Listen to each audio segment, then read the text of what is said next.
بسم اللہ الرحمن الرحیم۔ السلام علیکم۔ ناولز ٹی وی چینل پر آنے والے تمام ویورز کو خوش آمدید کہتے ہیں۔ دربار سلطان ایک شان سے سجا ہوا تھا۔ سلطان اپنی نشست پر براجمان لوگوں کے مسائل کافی سمجھداری سے حل کر رہے تھے۔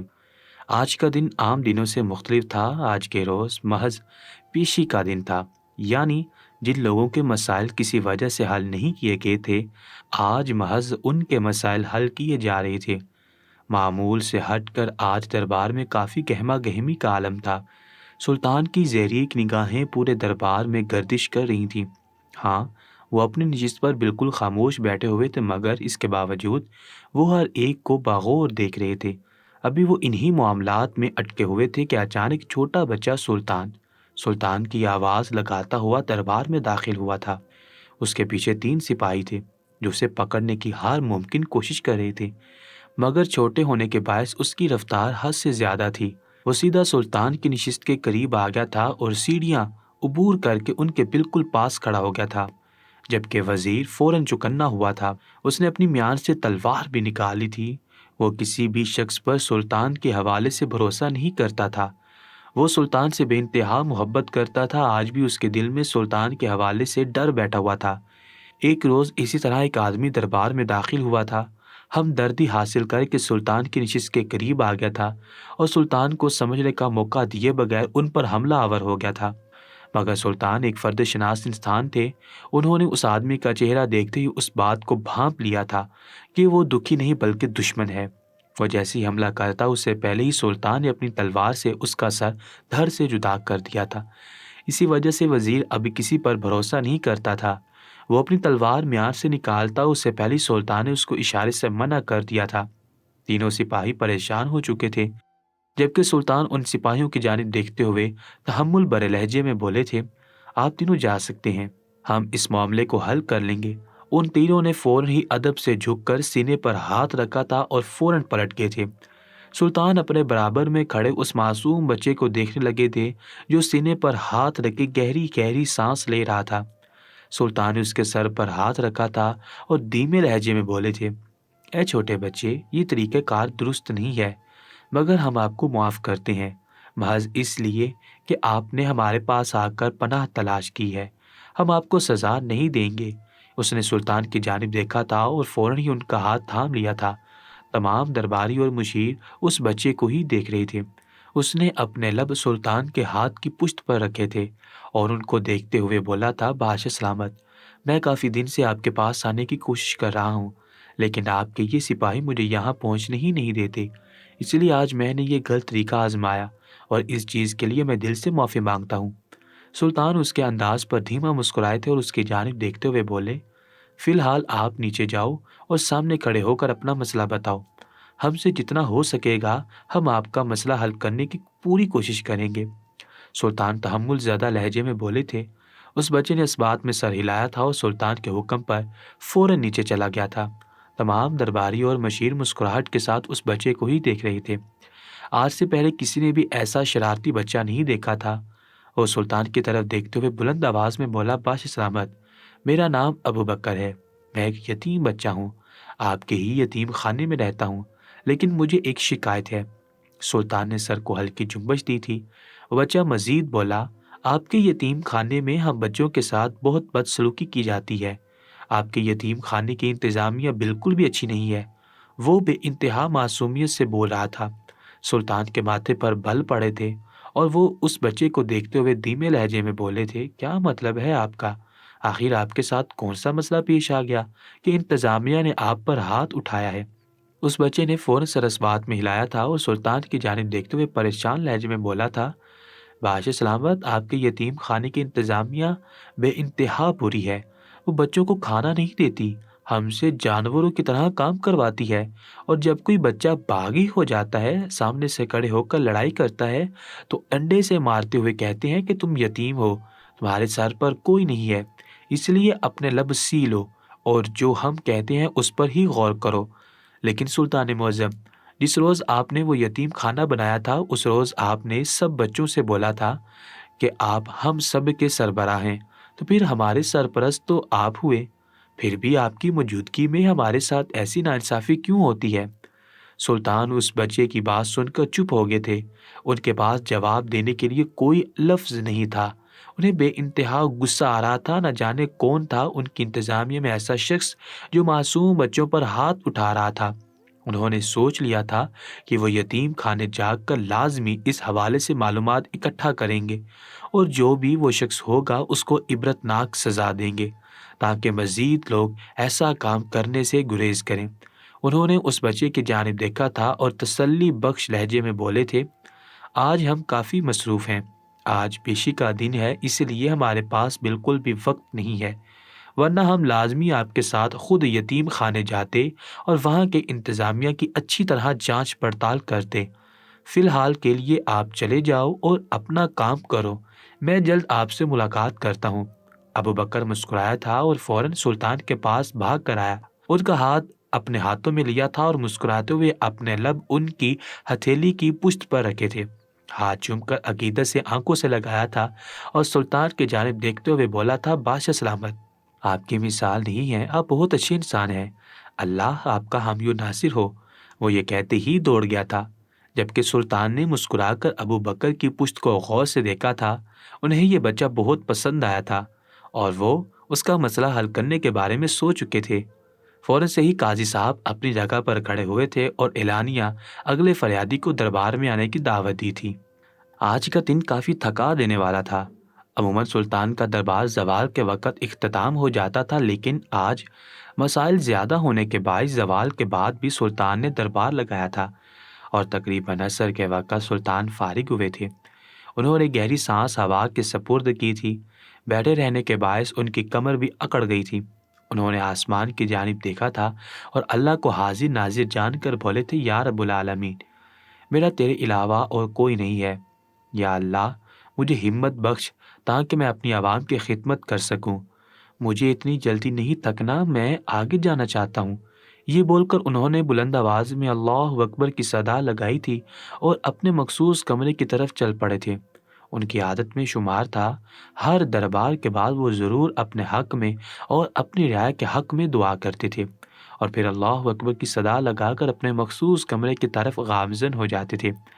مخصوص کمرے میں داخل ہوئے تو ہر طرف خاموشی کا بسیرا تھا۔ ایسا محسوس ہوتا تھا جیسے اس کمرے میں گہرے راز چھپے ہوں۔ کمرے میں داخل ہوتے ہی ان کی شخصیت تبدیل ہو گئی تھی، چہرے پر سے مسکراہٹ کہیں غائب ہو گئی تھی۔ ان کو دیکھ کر ایسا محسوس ہوتا تھا جیسے اس چہرے کے پیچھے بھی کوئی چہرہ چھپا ہو۔ وہ سیدھا غسل خانے میں گئے تھے اور طریقے سے وضو بنانے لگے تھے، مگر اسی پل انہیں یکدم اپنے کمرے میں کسی کی موجودگی کا احساس ہوا تھا۔ ایک پل کے لیے ان کے ہاتھ رکے تھے، مگر اگلے ہی پل ان کے چہرے پر مسکراہٹ آ گئی تھی۔ آنے والی خوشبو سے ہی وہ پہچان چکے تھے کہ کمرے میں کون داخل ہوا ہے۔ وضو بنا کر وہ باہر آئے تو ان کے سوچنے کے بالکل ٹھیک مطابق ان کی نشست کے قریب ہی ان کی زوجہ بیٹھی ہوئی تھی۔ ان کے چہرے سے ہی معلوم ہو رہا تھا کہ وہ حد سے زیادہ پریشان ہیں، مگر پریشانی کس بات کی تھی سلطان نہیں جانتے تھے۔ انہوں نے اپنا چہرہ خشک کیا تھا اور سیدھا اپنی زوجہ کے قریب آئے تھے۔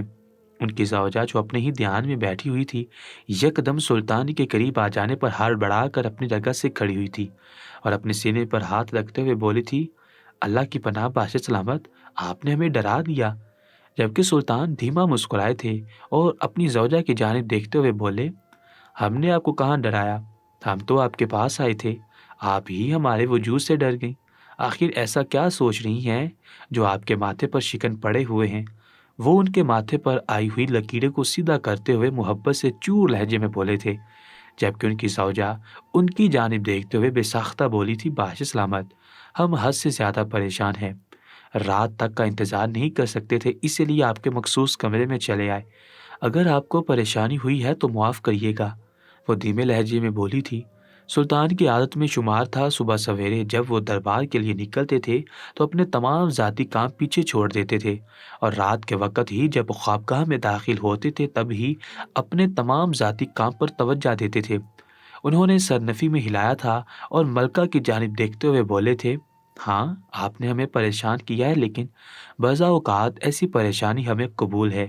آپ یہ بتائیں کہ آپ کس وجہ سے یہاں پر آئی ہیں اور آپ کیوں اتنی ہلکان نظر آ رہی ہیں؟ جو بھی مسئلہ ہے آپ مجھے اطمینان سے بتا سکتی ہیں، ہم آپ کی خدمت میں ہر لمحہ حاضر ہیں۔ سلطان کی بات سن کر ان کی زوجہ نے ایک سکون کا سانس خارج کیا تھا اور سلطان کی جانب دیکھتے ہوئے بولی تھی، باش سلامت، ابھی تھوڑی دیر پہلے ہم نے ایک بہت ہی عجیب خواب دیکھا ہے جس کے باعث ہم بے چین ہو گئے تھے۔ ہم جانتے ہیں کہ آپ کو اس خواب کی تعبیر معلوم نہیں ہوگی، لیکن آپ کو بتا کر ہمیں سکون ملے گا۔ کیا آپ کے پاس ہمارے لیے تھوڑا وقت ہے؟ وہ سوال یہ بولی تھی، جبکہ سلطان نے سر کو ہلکی جنبش دی تھی اور کھڑکی کی طرف اشارہ کرتے ہوئے بولے تھے، نماز عصر کا وقت نکل رہا ہے۔ دربار میں بیٹھے رہنے کے باعث ہمیں کافی وقت گزر گیا ہے۔ ہم پہلے عصر کی نماز ادا کر لیں، پھر آپ سے بات کرتے ہیں۔ آپ جانتی ہیں نا، نماز قضا کرنا اللہ کے نزدیک ناپسندیدہ عمل ہے۔ جیسے ہی مسجد سے آواز آئی، اللہ کے حضور سجدہ ریز ہو جانا چاہیے۔ ان کی زوجہ نے فوراً سر اس بات میں ہلایا تھا اور سلطان کو نماز ادا کرنے کے لیے جگہ دیتی تھی۔ سلطان نے اپنی جائے نماز بچھائی تھی اور اللہ کے حضور سجدہ ریز ہو گئے تھے۔ نمازی اثر وہ بہت دل سے ادا کرتے تھے، کیونکہ ان کا ماننا تھا کہ اس وقت اللہ ان کی ہر دعا قبول کر رہا ہے۔ نماز اثر ادا کرنے کے بعد انہوں نے بارگاہ الہی میں ہاتھ بلند کیے تھے اور اپنے رب کو مخاطب کرتے ہوئے بولے تھے، اے کل کائنات کے مالک، اے بادشاہوں کے بادشاہ، یا اللہ میری ہر پریشانی کو دور کر دے، مجھے نیک لوگوں میں شامل کر اور اچھائی کی طرف گامزن کر دے۔ میری بیوی نے جو خواب دیکھا ہے اس کی تعبیر اچھی کر دے، یا اللہ مجھے ایمان پر خاتمہ دے۔ کافی دیر تک انہوں نے اپنے لیے، اپنی رعایا کے لیے اور اپنی زوجہ کے لیے دعائیں مانگی تھیں اور آخر میں چہرے پر ہاتھ پھیر کر کھڑے ہو گئے تھے۔ جائے نماز لپیٹتے لپیٹتے انہوں نے آیت الکرسی پڑھی تھی۔ ان کا ماننا تھا جو بھی شخص جائے نماز لپیٹتے وقت آیت الکرسی پڑھتا ہے، اس کا ایک قدم جنت میں اور دوسرا قدم دنیا میں ہوتا ہے۔ انہوں نے نماز ادا کر کے اپنی چیز سنبھال لی تھی، جبکہ ان کی زوجہ سینے پر ہاتھ باندھے ان کی نماز مکمل ہونے کا انتظار کر رہی تھی۔ وہ جیسے ہی اپنے شش پر بیٹھے، وہ فوراً اپنے شوہر کے قریب ہوئی تھی اور ان کا ہاتھ تھامتے ہوئے پریشان لہجے میں بولی تھی، باش سلامت، ہماری بے چینی لمحہ بہ لمحہ بڑھتی جا رہی ہے۔ کچھ بھی کریں، ہمیں اس مشکل سے باہر نکالیں، ورنہ بہت بڑی تکلیف سے ہم دوچار ہو جائیں گے۔ ان کی بات سن کر سلطان نے سر کو ہلکی جنبش دی تھی اور ان کو دیکھتے ہوئے پیار بھرے لہجے میں بولے تھے، عزیز جاں، اتنا پریشان نہیں ہوتے، ہم ہیں نا۔ بولے، کیا بات ہے؟ وہ ان کے گال پر ہاتھ رکھتے ہوئے بولے تھے۔ وہ سلطان کے مزید قریب ہوئی تھی اور ان کی آنکھوں میں دیکھتے ہوئے بولی تھی، باش سلامت، اکثر اوقات ہم دوپہر کی نماز ادا کر کے سو جاتے ہیں، آج بھی یہی ہوا۔ نماز ادا کی اور مسحری پر لیٹ کر گہری نیند میں چلے گئے تھے۔ ہم نے خواب میں دیکھا کہ آپ ایک اندھیری کوٹری میں کھڑے ہوئے ہیں، ہر طرف سناٹا ہی سناٹا ہے۔ جب ہم نے آپ کو اس طرح اکیلے کھڑے دیکھا تو ہم بے ساختہ بولے، بادشاہ واپس آ جائیں، اس طرح وہاں اکیلے کھڑے ہونا مناسب نہیں ہے۔ لیکن آپ نے ہمیں بری طرح جھڑک دیا۔ آپ کا جھڑکنا ہمارے لیے اتنا برا ہوا کہ ہم بیمار ہو گئے اور دیکھتے ہی دیکھتے ہم زمین بوس ہو گئے۔ ہم آپ کے پاس جانا چاہتے تھے، لیکن آپ کا وجود ہوا میں ریزہ ریزہ ہو کر بکھرنا شروع ہو گیا اور اسی پل ہماری آنکھ ہڑبڑا کر کھل گئی تھی۔ باش سلامت، ہمیں سمجھ نہیں آ رہا یہ سب کچھ کیا ہے۔ ہمیں لگتا ہے کہ آپ کسی مصیبت میں آنے والے ہیں، اس لیے آپ اپنا بے انتہا خیال رکھیں۔ جبکہ سلطان اپنی زوجہ کا خواب سن کر چند پل کے لیے بالکل خاموش ہو گئے تھے۔ ان کا چہرہ تاریک ہو چکا تھا، ان کا دل عجیب سے انداز میں دھڑک رہا تھا۔ کافی دیر تک ملکہ ان کے جواب کا انتظار کرتی رہی تھی، لیکن جواب موصول نہ ہونے کے باعث انہوں نے فوراً سلطان کے گال پر ہاتھ رکھا تھا اور پریشانی بھرے لہجے میں بولی تھی، کیا ہوا باش سلامت؟ اس خواب میں کوئی مسئلہ ہے؟ اپنی زوجہ کی آواز سن کر وہ ہوش کی دنیا میں لوٹے تھے اور سر نفی میں ہلاتے ہوئے بولے، نہیں، کوئی مسئلہ نہیں ہے۔ دن کے وقت اکثر اوقات غلط خواب آ جاتے ہیں، آپ دن کے وقت سونے سے پرہیز کیا کریں۔ ملکہ نے فوراً اس بات میں سر ہلایا تھا۔ وہ مزید کچھ کہتی اس سے پہلے ہی سلطان سنجیدہ لہجے میں بولے تھے، ملکہ آپ خوابگاہ میں جائیں، یہ ہمارا ذاتی وقت نہیں ہے، ابھی ہم اپنی رعایا کی خدمت کے لیے بیٹھ گئے ہیں۔ ہم رات میں جب خوابگاہ میں آئیں گے تب ہم دونوں اس مسئلے پر بات کریں گے۔ میری جان، آپ کو پریشان ہونے کی ضرورت نہیں ہے، ابھی ہم زندہ ہیں، آپ کو ہر بلا سے محفوظ کر سکتے ہیں۔ ان کی بیوی ان کی بات پر مسکرائی تھی اور بے ساختہ ان کا ماتھا چوم کر بولی تھی، اللہ آپ کا سایہ ہمیشہ ہمارے سر پر ایسے ہی سلامت رکھے، خدا مجھے کبھی بھی آپ کے سائے سے محروم نہ کرے۔ سلطان دھیما مسکرائے تھے اور آمین بول کر انہیں باہر جانے کا اشارہ کر دیا تھا وہ فوراً سلطان کا حکم مانتے ہی باہر چلے گئی تھی۔ ان کے جاتے ہی سلطان کے چہرے سے مسکراہٹ کہیں کھو گئی تھی اور پریشانی نے ان کے چہرے کا احاطہ کر لیا تھا۔ دن اپنی رفتار کے مطابق گزرتا جا رہا تھا، لیکن سلطان ہر مسائل بھول کر اپنی زوجہ کے خواب کے بارے میں ہی سوچتے جا رہے تھے۔ ان کو نہ جانے کیوں خطرہ ارد گرد منڈلاتا ہوا محسوس ہو رہا تھا۔ کچھ سوچ کر انہوں نے وزیر کو اپنے خاص کمرے میں مدعو کیا تھا۔ حالانکہ خاص کمرے میں آنے کی اجازت کسی کو بھی نہیں تھی سوائے سلطان کی زوجہ کے۔ ہر کسی کو سلطان اس کمرے میں بلانے سے پرہیز کیا کرتے تھے، لیکن آج معاملہ کافی گمبھیر تھا۔ آج ان کی زوجہ پر مسئلہ آیا تھا اور وہ ہر بات برداشت کر سکتے تھے، لیکن اپنی زوجہ کے مسائل کو کسی بھی صورت نظر انداز نہیں کر سکتے تھے۔ پہلے بلاوے پر ہی وزیر الٹے پاؤں سلطان کے مخصوص کمرے میں داخل ہوا تھا۔ سلطان ضروری دستاویزات پر کام کر رہے تھے۔ وزیر کو آتا دیکھ انہوں نے احتیاط کے طور پر تمام دستاویزات پلٹ دیے تھے اور وزیر کی جانب متوجہ ہو چکے تھے۔ وزیر فوراً ہی ان کے ادب میں جھکا تھا اور سوالیہ لہجے میں بولا تھا، بادشاہ سلامت، سب خیریت ہے؟ آپ نے ہمیں یاد کیا؟ یقیناً وہ بھی سلطان کے اس طرح بلانے پر گھبرا چکا تھا، جبکہ سلطان سر نفی میں ہلاتے ہوئے بولے تھے، آپ کو پریشان ہونے کی ضرورت نہیں ہے۔ دراصل ایک چھوٹا سا مسئلہ پیش آ گیا ہے۔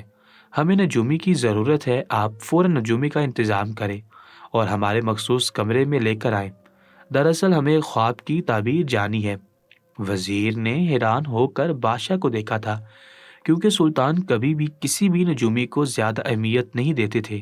ان کا ماننا تھا کہ نجومی اللہ کے معاملات میں دخل اندازی کرتے ہیں، یعنی ہاتھ دے کر مستقبل کا حال بتا دینا، خواب سن کر تعبیر بتا دینا، یہ تمام کام اللہ کے ہوتے ہیں، اور جو بھی شخص اس کام میں دخل اندازی کرتا ہے وہ محض گناہ کرتا ہے۔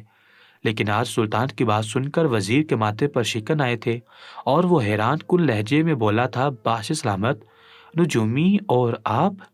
وہ مزید کچھ کہتا اس سے پہلے ہی سلطان بولے تھے، ہاں، میں اور نجومی۔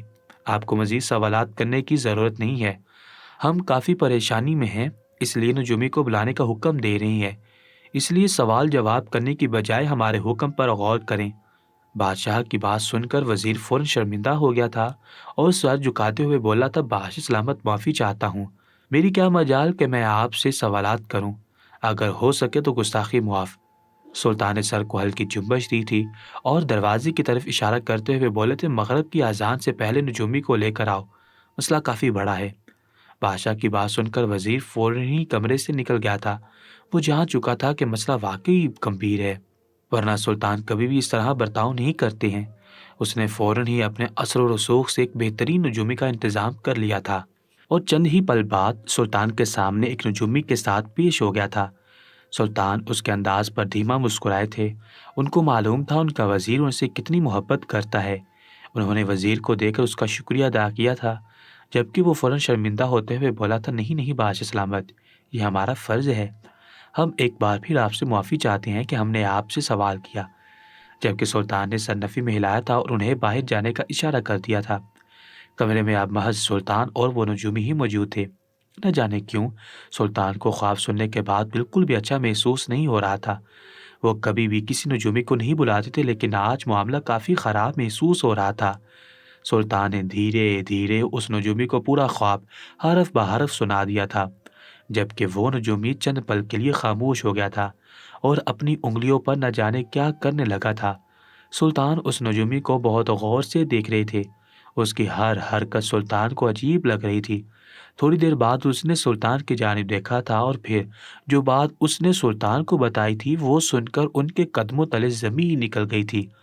وہ بے ساختہ اپنی نشست چھوڑ کر اٹھے تھے اور ہڑبڑاتے ہوئے بولے تھے، نہیں، ایسا نہیں ہو سکتا، آپ کو کوئی غلط فہمی ہوئی ہے، آپ ایک بار پھر ہماری بات پر غور کریں۔ وہ بے چین ہو گئے تھے۔ بات ہی کچھ ایسی تھی، جبکہ نجومی اپنی بات پر زور دیتے ہوئے بولا تھا، آپ ہماری بات کی کتنی ہی بار نفی کیوں نہ کر لیں، یہ ہونا طے ہے، بس دعا کرے کہ تقدیر بدل جائے اور اللہ یہ کرنے سے پہلے ہی ٹھہر جائے۔ جبکہ سلطان بالکل خاموش ہو گئے تھے۔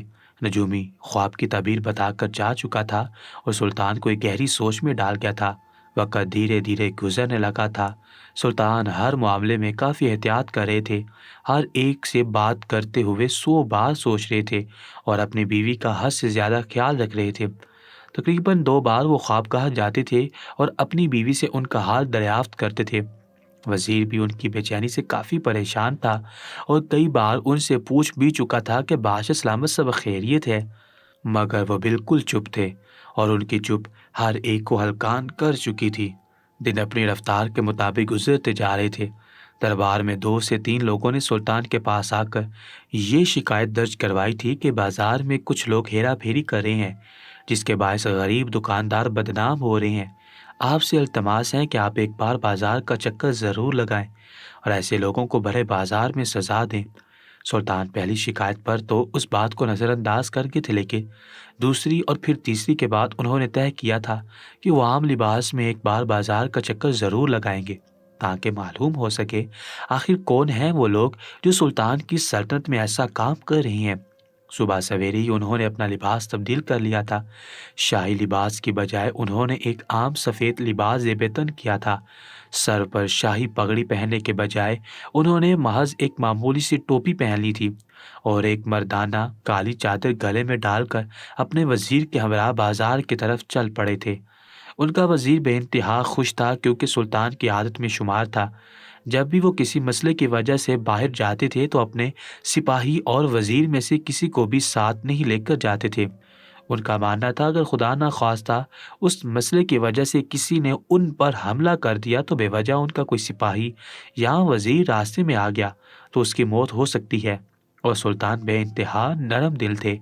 وہ اپنی ذات سے نہ کبھی کسی کو نقصان پہنچاتے تھے اور نہ ہی کبھی پہنچنے دیتے تھے، مگر آج انہوں نے کچھ سوچ کر وزیر کو اپنے ساتھ آنے کی دعوت دی تھی۔ بازار کافی بڑا تھا اور وہ اکیلے پورے بازار کا گشت نہیں کر سکتے تھے۔ آج حسب معمول گرمی حد سے زیادہ تھی۔ سورج کی روشنی 4 سو پھیلی ہوئی تھی، جس کے باعث ہر زیروح گرمی سے برا حال ہو رہا تھا۔ سلطان کی حالت بھی کافی خراب ہو چکی تھی۔ پسینے کے باعث ان کے کپڑے بھیگ گئے تھے، چہرہ بھی پسینے سے شرابور تھا، مگر اس کے باوجود وہ اپنی رہائی کے لیے اس بازار میں گشت کر رہے تھے۔ وہ کوئی معمولی انسان نہیں تھے، بلکہ ایک عظیم بادشاہ تھے جن کے لیے ان کی رعایا بے انتہا عزیز تھی۔ ابھی وہ کچھ آگے ہی بڑھے تھے کہ اچانک انہیں ایک چھوٹے بچے کی آواز آئی تھی، جو آواز لگا کر لوگوں کو پانی پلا رہا تھا۔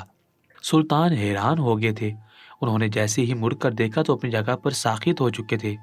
وہ بچہ کوئی اور نہیں بلکہ ابو بکر تھا، جو ان کے دربار میں آ کر شکایت کر کے گیا تھا کہ سلطان کے یتیم خانے میں معصوم بچوں کے ساتھ اچھا سلوک نہیں ہوتا اور رات کو وہ بچے بھوک سے روک روک کر سو جاتے ہیں۔ سلطان کی آنکھوں میں خون اترا تھا۔ انہوں نے اپنی بے خیالی پر بے انتہا غصہ آیا تھا، حالانکہ انہوں نے اس بچے سے وعدہ کیا تھا کہ وہ ضرور یتیم خانے آ کر اس کے مسئلے کا حل نکالیں گے، لیکن وہ اپنے مسئلے کی وجہ سے اس معصوم بچے کے مسئلے کو بھول گئے تھے۔ مگر اچانک ان کے دماغ میں یہ خیال آیا تھا، اگر یہ بچہ بھوکا سوتا تھا تو یہ کام کیوں کر رہا تھا؟ لیکن محض لوگ اس سے پانی پی رہے تھے اور بازار سے نکلتے جا رہے تھے۔ یہ تو بے انتہا بے وقوفی کا کام تھا۔ آخر یہ بچہ کیا کر رہا تھا؟ انہیں کچھ سمجھ نہیں آیا تھا۔ وزیر آگے بڑھ چکا تھا اور لوگوں کی جانچ پڑتال کر رہا تھا، جبکہ سلطان اپنی جگہ پر ہی کھڑے اس بچے کو غور سے دیکھ رہے تھے۔ کافی دیر تک وہ لوگوں کو پانی پلاتا رہا تھا اور پھر مشکیزہ خالی ہو جانے کے بعد وہ بازار سے نکل گیا تھا۔ سلطان نے وزیر کو اشارہ کیا تھا اور خاموشی سے اس بچے کے پیچھے چل پڑے تھے۔ نہ جانے کیوں انہیں خطرہ ارد گرد محسوس ہو رہا تھا۔ اس بچے کو کام کی ضرورت تھی، تبھی وہ کچھ کما کر پیسے حاصل کر کے کھانا کھا سکتا تھا، تو پھر وہ یہ کام کیوں کر رہا تھا؟ یہی سوچ کر سلطان نے اس کے پیچھے قدم بڑھائے تھے، لیکن انہیں معلوم ہی نہیں تھا کہ آج ان کے سامنے کیا حقیقت آنے والی ہے، آج ان کی زوجہ کے خواب کی تعبیر کیسے پوری ہونے والی ہے۔ وہ بچہ چلتے چلتے جنگل کی طرف مڑ گیا تھا۔ سلطان کے چہرے پر حیرانگی بھرے تاثرات آئے تھے۔ یہ بچہ جنگل کیوں جا رہا تھا؟ ان کو بالکل یہ بات سمجھ نہیں آئی تھی۔ وہ خاموشی سے اس کے پیچھے جاتے جا رہے تھے۔ اچانک ہی وہ بچہ ایک طرف کو مڑ گیا تھا اور تھوڑی دیر چلنے کے بعد وہ جھونپڑی کے قریب آیا تھا۔ سلطان اتنے گھنے جنگل میں جھونپڑی کو دیکھ کر حیران رہ گئے تھے۔ اس بچے نے جھونپڑی کے دروازے پر دستک دی تھی اور بلند آواز میں بولا تھا، بوڑھی مائی، میں ابو بکر ہوں، اجازت ہو تو اندر آ جاؤں۔ چند پل بعد اندر سے اجازت مل گئی تھی۔ اس کے اندر جاتے ہی سلطان جھونپڑی کے پاس آئے تھے اور ایک چھوٹے سے سوراخ سے اندر جھانکنے لگے تھے۔ چارپائی پر ایک بوڑھی اماں کافی بیمار سی بیٹھی ہوئی تھی۔ سلطان حیران رہ گئے تھے، جبکہ ابوبکر ان کی طرف خالی مشکیزہ بڑھاتے ہوئے بولا تھا، مائی میں نے پورا پانی پلا دیا ہے، ایک قطرہ بھی نہیں بچا ہے، اب آپ میری اجرت دے دیں۔ اس بوڑھی مائی نے ایک نگاہ ابوبکر کے وجود پر ڈالی تھی اور سوالیہ لہجے میں بولی تھی، پکا پانی پھینکا تو نہیں؟ اس نے فوراً سر نفی میں ہلایا تھا اور وعدہ کرتے ہوئے بولا تھا، نہیں مائی، میں ایسا کام کیوں کروں گا، میں محنت کی کھانے والا ہوں۔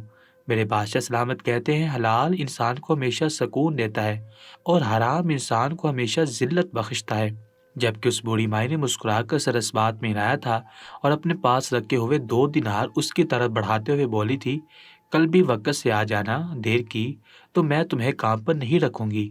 جبکہ وہ بچہ مسکرایا تھا اور سر اس بات میں ہلاتے ہوئے بولا تھا، جی جی مائی، آپ کو میری طرف سے کوئی شکایت نہیں ملے گی، میں وقت پر کام کرنے والا انسان ہوں۔ یہ بول کر وہ جھونپڑی سے باہر آ گیا تھا، جبکہ سلطان فوراً جھونپڑی کے پیچھے ہو گئے تھے۔ آخر یہ کیا ماجرا تھا؟ آج سے پہلے انہوں نے نہ کبھی ایسی کوئی عورت دیکھی تھی اور نہ ہی کبھی کوئی ایسا مرد دیکھا تھا جو پیسے دے کر لوگوں میں پانی تقسیم کر رہا تھا۔ سلطان کو یہ معاملہ کافی پیچیدہ لگ رہا تھا، مگر پھر یکدم ان کے دماغ میں ایک سوچ آئی تھی، یہ عورت آخری لمحات سے گزر رہی ہے، کیا پتہ ایسے کر کے وہ نیکیاں کمانے کا سوچ رہی ہو۔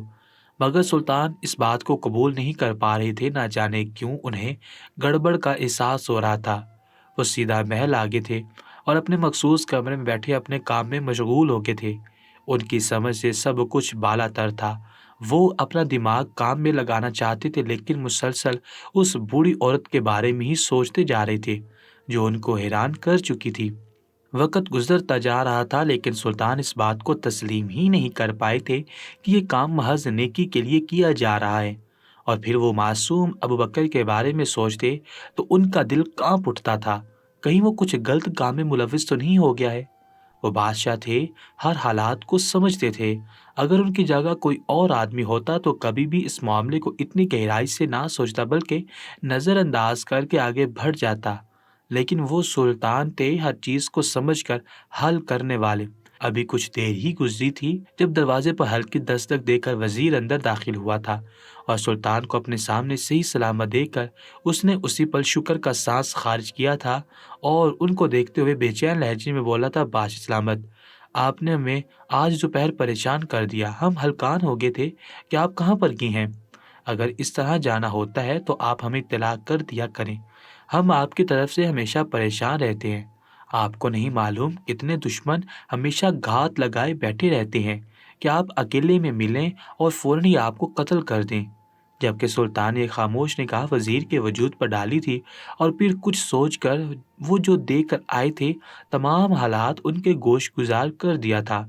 جبکہ سلطان کی بات سن کر وہ لمحے بھر کے لیے حیران ہوا تھا اور ان کو دیکھتے ہوئے عام سے لہجے میں بولا تھا، بادشاہ سلامت، آپ بالکل ٹھیک بول رہی ہیں، ہو سکتا ہے وہ عورت یہ کام نیکی کے لیے کر رہی ہو، آپ زیادہ اس بارے میں نہ سوچیں، ہمیں نہیں لگتا کہ معاملہ کچھ اور ہے۔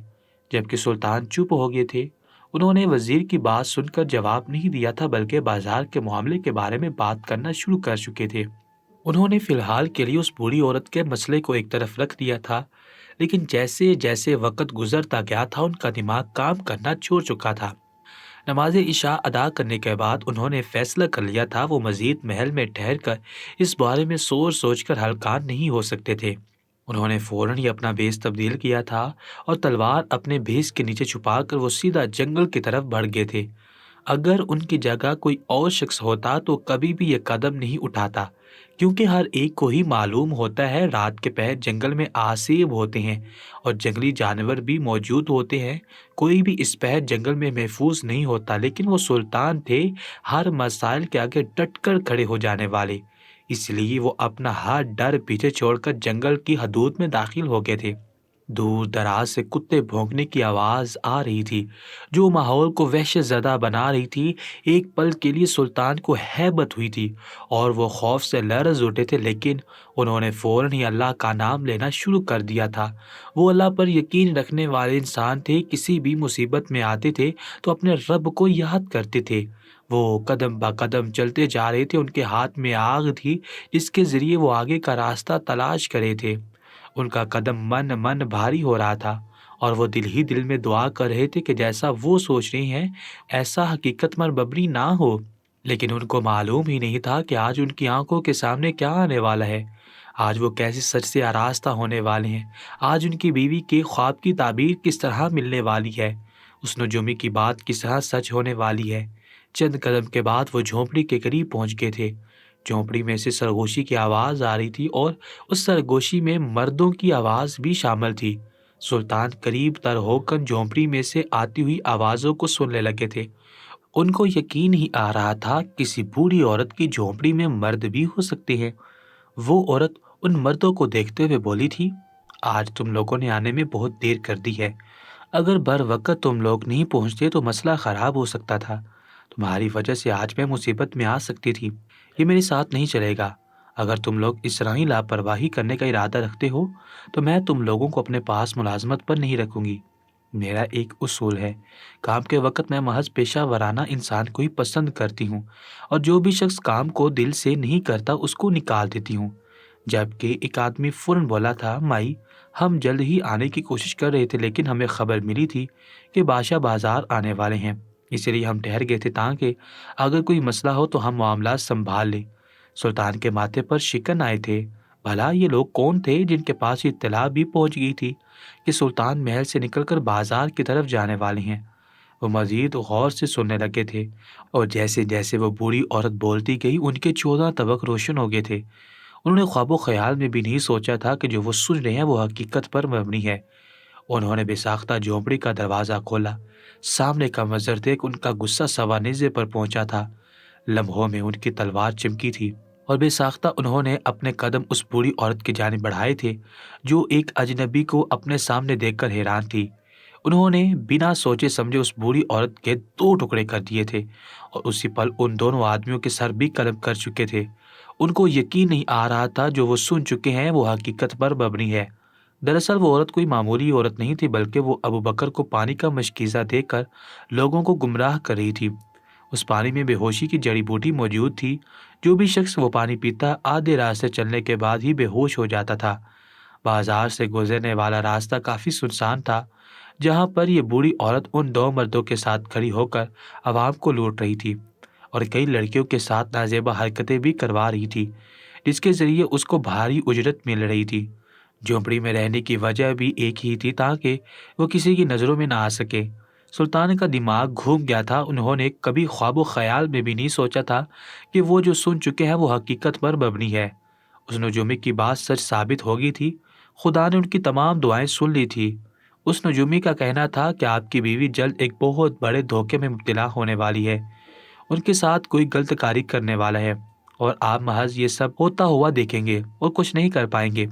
اس غلط کاری کے بعد آپ کی زوجہ ایک بڑے مرض میں مبتلا ہو جائے گی جس کے بعد ان کی سوائے موت ہوگی اور کچھ نہیں ہوگا۔ یہ خبر سن کر سلطان کے رونگٹے کھڑے ہو گئے تھے۔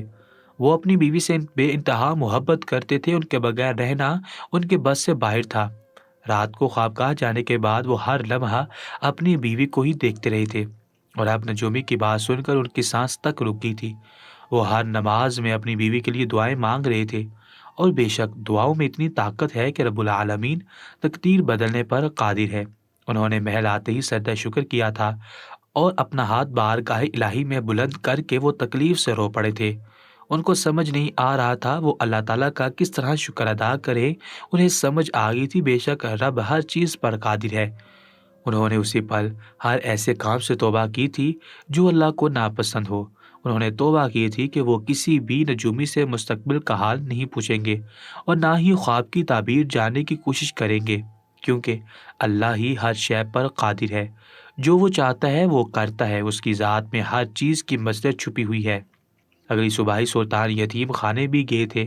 ابو بکر کو پیار کیا تھا، اس کے ماتھے پر سب کے سامنے محبت بھرا بوسہ دیا تھا اور اس کو اپنے ساتھ لگاتے ہوئے بولے تھے، آج ہم ابو بکر کا مسئلہ حل کرنے کے لیے آئے ہیں۔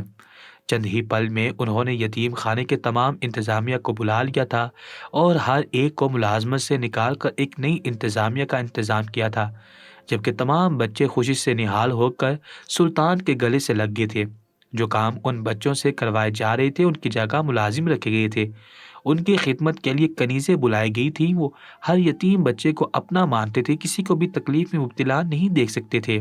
نئی انتظامیہ کو حکم جاری کر کے گئے تھے کہ اگر ہمیں آپ لوگوں کی طرف سے کوئی بھی شکایت ملی تو یاد رکھیے گا، ان لوگوں کو تو محض نوکری سے نکالا گیا ہے، آپ لوگوں کو دنیا سے نکال دیا جائے گا، ہر بچے کے ساتھ حسن سلوک سے پیش آیا جائے گا اور ہر ایک کو اپنی اولاد مانا جائے گا۔ تمام انتظامیہ نے سلطان سے وعدہ کیا تھا، اور جب سلطان نے محض اچانک ایک مہینے بعد یتیم خانے کا چکر لگایا تو ان کے حکم کے بالکل ٹھیک مطابق نئی انتظامیہ نے اپنا ہر کام بخوبی انجام دیا تھا۔ بچوں کی بے انتہا خدمت کی تھی اور انہیں اچھی تربیت دے رہی تھی۔ سلطان نے اللہ کا شکر ادا کیا تھا اور واپس محل کی طرف لوٹ گئے تھے۔ پیارے ویورز، اگر آپ کو ہماری یہ کہانی اچھی لگی ہو تو ہمارے چینل ناولز ٹی وی کو سبسکرائب کریں، ساتھ لگے بیل آئیکن کو بھی ضرور پریس کریں تاکہ اس طرح کے پیارے قصے اور کہانیاں بر وقت آپ تک پہنچ سکیں۔ شکریہ۔